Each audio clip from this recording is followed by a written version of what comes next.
هاوڵاتیانی بەردەڕەش بۆ کڕینی پێداویستی جێژن سەردانی بازار دەکەن، بەڵام بەشێک لە هاوڵاتیانی بەردەڕەش گلەیی لە گرانبوونی نرخی کاڵە و شتومەکەکان دەکەن و دەڵێن نرخەکان بە بەراورد بە مانگەکانی ڕابردوو نرخەکان بەرز بۆتەوە.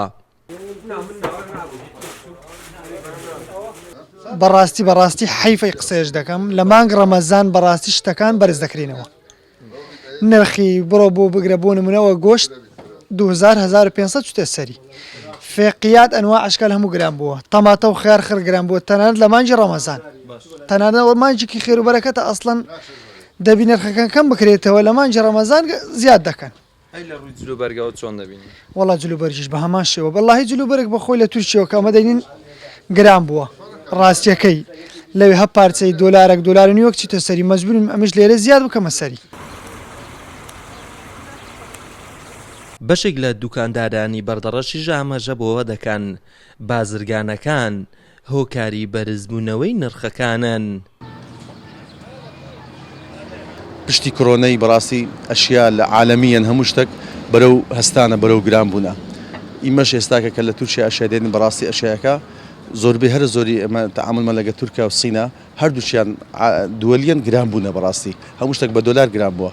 هۆکاری سێم حەسەب تەڵەب زۆرە لەبەر جێژن و جێژنی ئیسلامە خەڵکەکی یەکجار زۆر ئێستاکە دێتە بازار و نییە لە سەرەتاوە دەست پێ بکە لە نهایەتەکەی بابنە ئەو 15 ڕۆژی ئەخیری هەمووی پێکەوت دێتە بازاری کاتە بازاری تەڵەب زۆر دەبی ئەشیا کەم دەبی کە کەمبوو دایمەن شتەکە گران دەبێتن. ئەو سێ هۆکارەی سەرێکیە بەڕاستی ئەشیا لە گرانبوونە.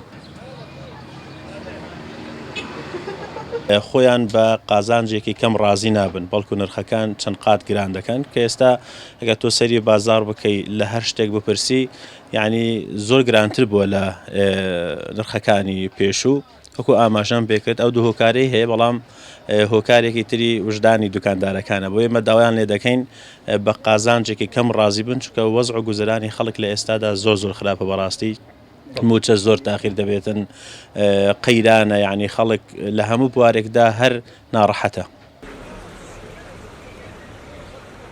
دواکەوتنی موچە و بەرزبوونەوەی نرخی دۆلاری ئەمریکی بەرامبەر بە دیناری عێراقی و شەڕی ئۆکرانی و رووسیا کاریگەری خراپی کردوتە سەر بازاری هەرێمی کوردستان بە جۆرێک نرخی کاڵە و شتومەکەکان بۆ 2 هیندا بەرز بۆتەوە. محەممەد جەلیل کەناڵی بادینان بەردەڕاش.